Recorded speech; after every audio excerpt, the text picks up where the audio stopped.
नमस्कार, public news देख रहे हैं आप। आम आदमी पार्टी का आखिरी किला भी अब हिलने लगा है। क्या पंजाब की सत्ता जो अरविंद केजरीवाल के लिए ऑक्सीजन लाइन की तरह काम कर रही थी, अब डगमगाने लगी है? और क्या भगवंत मान और केजरीवाल के बीच सब कुछ वैसा नहीं है जैसा सार्वजनिक मंचों पर दिखाया जाता है?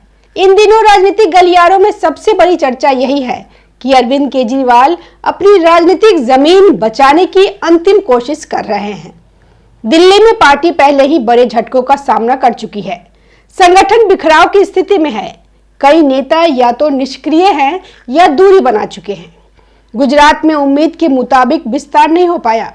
गोवा में संगठन टूट चुका है। ऐसे में पंजाब ही वह राज्य है जहां आम आदमी पार्टी की पूर्ण बहुमत वाली सरकार है और यही वह अंतिम किला है जिस पर सबकी नजर टिकी हुई है। लेकिन सवाल यह है कि क्या यह किला वाकई सुरक्षित है? पंजाब में समस्याएं बढ़ती जा रही है।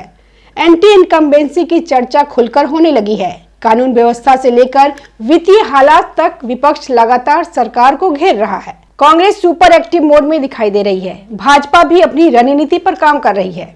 ऐसे में आम आदमी पार्टी के लिए सबसे बड़ा संकट अंदर से आता दिख रहा है।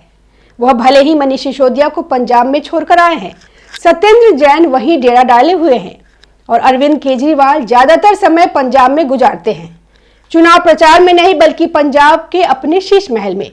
लेकिन वो किला अभी हिल रहा है। अंतिम किला जो पंजाब का है अरविंद केजरीवाल के लिए, वो डगमगा रहा है क्योंकि इनको समझ नहीं आ रहा है अब एक साल के अंदर कौन सा ऐसा काम कर दे जिसके बाद आम आदमी पार्टी फिर से सत्ता में आ जाए। अगर नहीं आई तो इसका मतलब है आम आदमी पार्टी खात्मे की तरफ बढ़ेगी। दिल्ली चली गई। दिल्ली में अब अरविंद केजरीवाल की पार्टी के अंदर विस्फोटक स्थिति है। विधायक अपने अपने घरों में बैठे रहते हैं। यह सौरभ भारद्वाज की एक्टिविटी से कुछ नहीं होगा। गोपाल राय को गुजरात भेजा गया है। गुजरात में अरविंद केजरीवाल बार बार दौरा कर रहे हैं, लेकिन वहां भी इस्तीफा पर इस्तीफा चल रहा है। गोवा का संगठन बिखरा हुआ है। पूर्व प्रदेश अध्यक्ष ने पार्टी छोड़ दी है।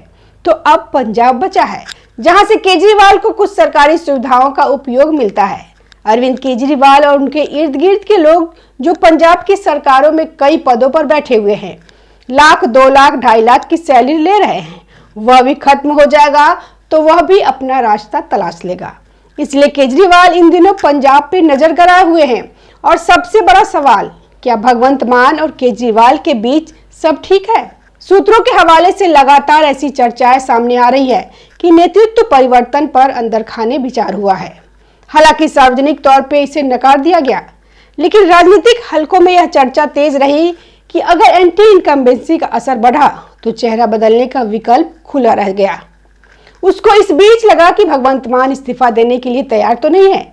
इतने दिनों से कोशिश की जा रही है कि भगवंत मान इस्तीफा दे, लेकिन वह तैयार ही नहीं हो रहे हैं कि अगर इस्तीफा देंगे, अगर मुख्यमंत्री का पद हमसे छीना गया तो फिर पार्टी नहीं बचने देंगे, क्योंकि यह चुनावी साल में उनकी बेइज्जती होगी तो फिर उसका करियर खत्म हो जाएगा।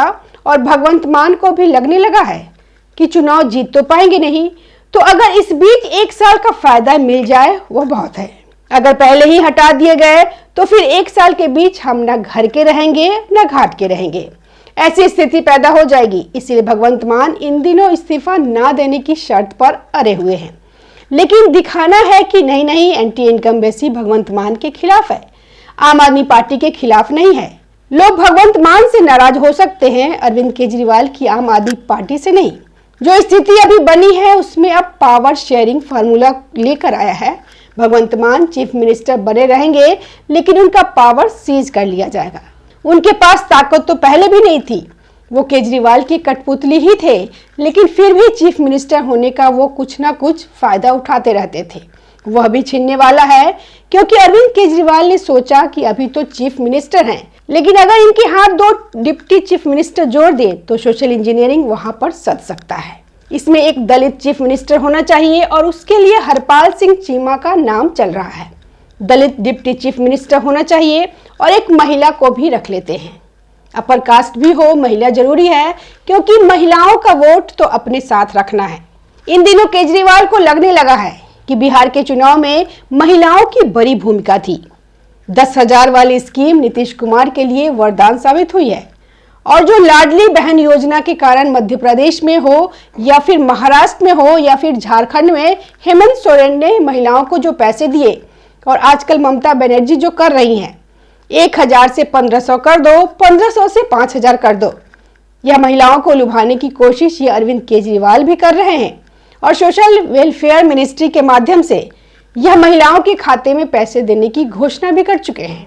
तो एक महिला उप मुख्यमंत्री होना चाहिए और उप मुख्यमंत्री के तौर पे डॉक्टर बलजीत कौर का नाम आगे बढ़ाया गया है कि वो एक उप मुख्यमंत्री होंगी। मतलब ये एक एक्सेप्शनल केस है कि सरकार अब जाने वाली है, 1 साल का समय बचा है, गठबंधन किसी पार्टी का नहीं है, फुल मेजोरिटी की सरकार है, लेकिन वहां भी 2-2 उप मुख्यमंत्री बनाना है, जबकि मुख्यमंत्री 4 साल का कार्यकाल पूरा कर चुके हैं। 1 साल में 2 और उप मुख्यमंत्री बनाकर क्या चाहते हो? चाहते यही है कि अभी एक दलित उप मुख्यमंत्री होगा तो दलितों का वोट हमारे पास आ सकता है और एक महिला उप मुख्यमंत्री होंगी तो महिलाओं के बीच अट्रैक्शन बढ़ेगा। आम आदमी पार्टी के लिए यही उनकी स्ट्रेटेजी है, क्योंकि कांग्रेस के अंदर भी तो यही चल रहा है। राजनीतिक समीकरण साफ है, पंजाब में दलित वोटर बड़ी संख्या में है। कांग्रेस भी समय समय पर दलित मुख्यमंत्री की बात उठाती रही है। ऐसे में अगर आम आदमी पार्टी एक दलित डिप्टी सीएम बनाती है तो संदेश जाएगा कि वह सामाजिक प्रतिनिधित्व के मुद्दे पर सक्रिय है। साथ ही महिला मतदाताओं को साधने की रणनीति भी स्पष्ट दिखती है। हाल के चुनाव में कई राज्यों में महिला केंद्रित योजनाओं का बड़ा असर देखा गया, चाहे वो बिहार में महिला वोटिंग प्रतिशत हो, मध्य प्रदेश और महाराष्ट्र में महिला योजनाएं हो या पश्चिम बंगाल में महिला लाभार्थी कार्यक्रम। राजनीतिक दलों ने महसूस किया है कि महिला वोट निर्णायक बन सकता है। ऐसे में एक महिला डिप्टी सीएम का फार्मूला राजनीतिक तौर पर लाभकारी माना जा रहा है, लेकिन क्या यह कदम एकजुटता लाएगा या और दरारें पैदा करेगा? अब ऐसी स्थिति हो गई कि भगवंत मान के पावर को कमजोर किया गया, सीज किया गया, तो भगवंत मान को जाना पड़ा हॉस्पिटल में इलाज करवाने के लिए। मोंगा की रैली से पहले ही वो हॉस्पिटलाइज हो गए, क्योंकि मोंगा की रैली में ही यह डिसाइड करना था और केजरीवाल, मनीष सिसोदिया, भगवंत मान ये सारे लोग मोंगा की रैली में पहुंचे। लेकिन मोंगा की रैली में एक और कांड हो गया। अरविंद केजरीवाल मंच पे, मनीष सिसोदिया मंच पर और उस तरफ से 2 बड़े अधिकारी यानी पंजाब सरकार का चीफ सेक्रेटरी और पंजाब का डीजीपी गौरव यादव भी और केपी सिन्हा जो कि एक चीफ सेक्रेटरी है, वहां वो मंच शेयर करने के लिए पहुंच गए। अब मंच शेयर करेंगे तो फिर यह गवर्नमेंट रूल्स रेगुलेशन के खिलाफ होगा। यह पार्टी की रैली थी, कोई गवर्नमेंट का फंक्शन नहीं था। इसलिए कांग्रेस की तरफ से रंधावा ने यह शिकायत की कि केंद्रीय मंत्रालय के पास डीओपीटी मिनिस्ट्री जितेंद्र सिंह के पास एक लेटर लिखा गया और कहा गया कि यह डीजीपी और चीफ सेक्रेटरी को हटाइए, क्योंकि आम आदमी पार्टी के इशारे पर ये काम कर रहे हैं। यह नियम कानून के खिलाफ है कि आप किसी पार्टी की रैली में मंच शेयर करते हो, स्टेज शेयर करते हो। यह तो संभव ही नहीं हो सकता। इस मुद्दे ने राजनीतिक तापमान और बढ़ा दिया। दूसरी तरफ पार्टी के भीतर असंतोष की खबरें भी सामने आई। कुछ विधायकों के असहज होने की चर्चा है। यह भी कहा गया कि करीब 2 दर्जन विधायकों ने आंतरिक बैठकों में अपनी चिंता जताई। हालांकि पार्टी ने आधिकारिक रूप से किसी बगावत से इंकार किया है। दिल्ली में हार के बाद जो मनोवैज्ञानिक असर पड़ा, उसका प्रभाव पंजाब तक पहुंचने की बात भी कही जा रही है। विपक्षी दल दावा करते रहे हैं कि कई विधायक संपर्क में हैं। हालांकि ऐसी राजनीतिक अफवाहें चुनावी साल में आम होती है, लेकिन इससे अस्थिरता का माहौल जरूर बनता है। अब रणनीति 2 स्तरों पर चल रही है। पहला, संगठन को टूटने से बचाना। दूसरा, सामाजिक समीकरण मजबूत करना।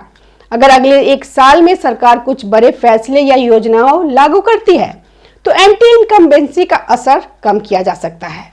लेकिन अगर अंदरूनी खींचतान बढ़ती है तो विपक्ष को मौका मिल सकता है।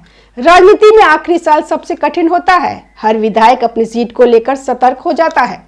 अगर किसी को टिकट कटने का डर होता है तो वह विकल्प तलाशने लगते हैं। एंटी डिफेक्शन कानून भी अपनी जगह है, लेकिन चुनाव से 1 साल पहले की रणनीतियां अलग होती है। पार्टी नेतृत्व और मुख्यमंत्री के बीच तालमेल मजबूत रहा तो यह संकट टल सकता है, लेकिन अगर शक्ति संतुलन को लेकर टकराव हुआ तो हालात बदल सकता है। पंजाब आम आदमी पार्टी के लिए केवल एक राज्य नहीं है, यह उसकी राष्ट्रीय राजनीति का आधार है। अगर पंजाब हाथ से गया तो राष्ट्रीय विस्तार का सपना और कठिन हो जाएगा। इसलिए हर चाल सोच समझकर चली जा रही है। अब सवाल जनता के मन में यह है कि क्या डिप्टी सीएम फार्मूला काम करेगा? क्या सोशल इंजीनियरिंग से एंटी इनकम्बेंसी रुकेगी?